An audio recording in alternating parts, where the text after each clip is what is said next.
Today is Monday.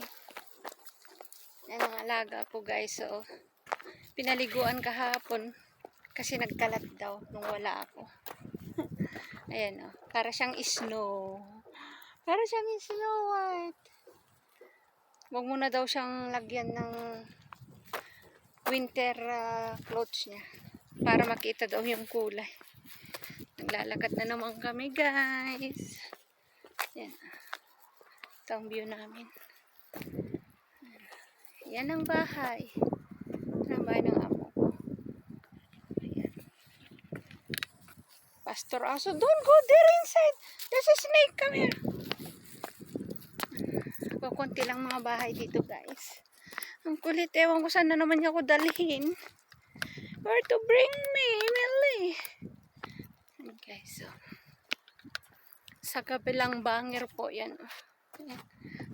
Hinahatak na po ako guys. Okay guys. Thank you. Maya ulit.